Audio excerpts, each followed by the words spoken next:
Welcome to market analysis video. कल के लिए हम मार्केट एनालिसिस कर लेते हैं। इसमें पहले बात करते हैं हम निफ्टी की। तो निफ्टी को दोस्तों अगर हम देखें तो इसकी जो क्लोजिंग हमें मिली है 16,950 के आसपास की हमें क्लोजिंग मिली है। कल अगर सपोज ये इसी लेवल पे ओपन होती है और यहाँ से ऊपर की तरफ निकलने की कोशिश करती है तो हम देखेंगे कि 17,000 के लेवल के आसपास ये क्या करती है। अगर सपोज यहाँ पे 17,000 के लेवल को ब्रेक नहीं करती और नेगेटिव कैंडल बना के यहाँ से नीचे आने की कोशिश करती है तो हमें एक सेल साइड का ट्रेड मिलेगा।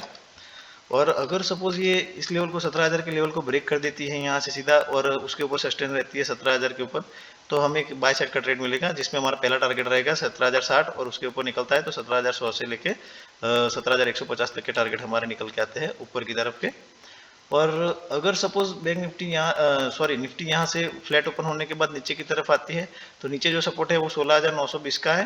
16,920 के ऊपर अगर सस्टेन करती है और यही कहीं एक बुलिश कैंडल बना के ऊपर की तरफ निकलने की कोशिश करती है तो हमें एक बाय साइड का ट्रेड मिलेगा जिसमें हमारा पहला टारगेट रहेगा 16,980 से लेकर 17,000 तक के। और अगर सपोज कल ज़्यादा मार्केट में गैप डाउन आ जाता है, यही कहीं मार्केट इस रेंज के बाहर ओपन हो जाता है यहीं कहीं, तो हम वेट करेंगे कि प्राइस एक्शन बनने का कि अगर नीचे की तरफ आता है तो 16,850 जो है वो एक स्ट्रॉन्ग सपोर्ट है। पिछले दो बार निफ्टी ने यहाँ पे रिट्रेसमेंट दिया हुआ है। 16,850 जो है वो स्ट्रॉन्ग सपोर्ट है। तो इस लेवल को कैसे रिएक्ट करता है वो देखेंगे हम। तो यहाँ से एक अगर ग्रीन कैंडल बनती है बड़ी और बुलिश इंफ्लुइंग बनती है तो हम एक बाय साइड का ट्रेड ले सकते हैं जिसमें हमारा पहला टारगेट रहेगा 16,900 और 16,925 तक के हमारा दूसरा टारगेट निकल के आता आएगा। अगर सपोज यहाँ से सीधा निफ्टी यहाँ पे ओपन होने के बाद गैप डाउन ओपन होने के बाद यहाँ से सीधा ऊपर की तरफ निकलता है और 16,900 के लेवल को ब्रेक करके ऊपर निकलते सस्टेन करता है तो इसमें हमारा पहला टारगेट रहेगा बाय साइड का 16,950 और उसके ऊपर 17,000 का टारगेट रहेगा। अगर सपोज मार्केट कल ऊपर की तरफ गैप अप ओपन हो जाता है तो गैप अप में हम वेट करेंगे कि ये 17,060 के आसपास कैसे मतलब रिएक्ट करता है। तो अगर यहाँ पे कोई नेगेटिव कैंडल बनती है 17,060 के आसपास तो हम एक सेल साइड का ट्रेड ले सकते हैं। और अदरवाइज ये अगर नीचे की तरफ आ जाता है तो हम आज का जो ये है 17,000 का लेवल जो है उस पे उसके ऊपर कैसे रिएक्ट करता है वो देखेंगे। अगर यहाँ पे कोई ग्रीन कैंडल बनती है तो एक बाय साइड का ट्रेड ले सकते हैं। अदरवाइज ये 17,000 के लेवल को सीधा ब्रेक कर देता है और 17,000 के नीचे सस्टेन करता है तो हम एक सेल साइड का ट्रेड लेंगे जिसमें हमारा पहला टारगेट रहेगा 16,950 से लेके 900 तक का टारगेट रहेगा। अगर सपोज कल बैंक निफ्टी में अगर बहुत बड़ी गिरावट आ जाती है तो नीचे जो सपोर्ट है वो 16,850 और दूसरा सपोर्ट है 16,800 और तीसरा सपोर्ट है 16,750। ये 50-50 पॉइंट के सपोर्ट है नीचे की तरफ। और ऊपर की तरफ अभी भी मेन रेसिस्टेंस जो है वो 17,200 से लेकर 225 और 17,150 और 17,100 एक रेसिस्टेंस बड़े जो रेसिस्टेंस है वो यही सारे हैं। तो ये लेवल को आप ध्यान में रख के ट्रेड कर सकते हैं अपने हिसाब से अपने साइकोलॉजी के अनुसार। ओके, ये हो गई निफ्टी की बात। अभी हम बैंक निफ्टी की बात कर लेते हैं। तो बैंक निफ्टी में दोस्तों अगर हम देखें तो बैंक निफ्टी जो काफ़ी दिनों से एक बड़ी रेंज में ट्रेंड कर रही है, मतलब ट्रेड हो रही है।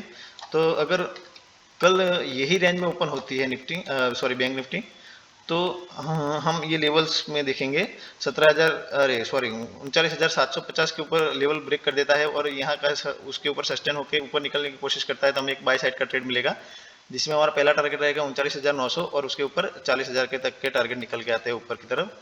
और सपोज अगर ये फ्लैट ओपन होने के बाद नीचे की तरफ जाता है तो नीचे जो सपोर्ट है वो 39,300 का है और यही कहीं ग्रीन कैंडल बनती है तो हम एक बाय साइड का ट्रेड ले सकते हैं फॉर टारगेट टॉप 39,500 और उसके ऊपर सस्टेन करता है तो 39,700 तक के। और अगर यहाँ पे ओपन होने के बाद यहीं कोई ऊपर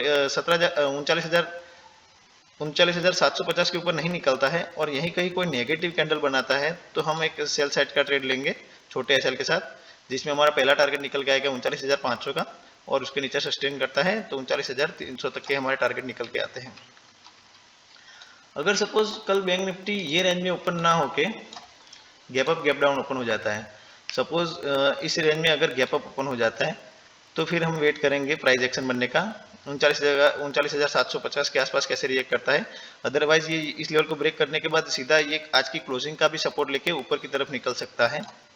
और अगर सीधा ऊपर की तरफ निकलता है तो 39,900 के आसपास हम रेजिस्टेंस मतलब एक नेगेटिव कैंडल देख के शॉर्ट साइड का ट्रेड ले सकते हैं बैंक निफ्टी में। और सपोज इस रेंज में ऊपर अगर ज़्यादा गैप डाउन हो जाता है तो गैप डाउन में यही कहीं ओपन होता है तो 38,950 जो है या फिर 39,000 जो है वो एक स्ट्रॉन्ग सपोर्ट है। तो इस सपोर्ट के आसपास अगर कोई ग्रीन कैंडल बनती है तो हम एक बाय साइड का ट्रेड ले सकते हैं बैंक निफ्टी में। अदरवाइज हम यहाँ से अगर सीधा ऊपर निकलने की कोशिश करता है तो हम एक 39,300 के आसपास देखेंगे कि क्या करता है। अगर नेगेटिव कैंडल बनती है तो सेलिंग करेंगे, अगर रेजिस्टेंस की तरह वर्क करता है तो। अगर सीधा ब्रेक कर देता है 39,300 को तो हम एक बाय साइड का ट्रेड ले सकते हैं, जिसमें हमारा पहला टारगेट रहेगा 39,500 का और उसके ऊपर 39,600 से लेकर 700 तक के टारगेट निकल के आते हैं बैंक निफ्टी में। तो ऐसे वीडियो आपको रोज देखने को मिलेंगे, तो इसके लिए आप चैनल को सब्सक्राइब कर दीजिए और शेयर करना मत भूलिएगा। Thank you for watching.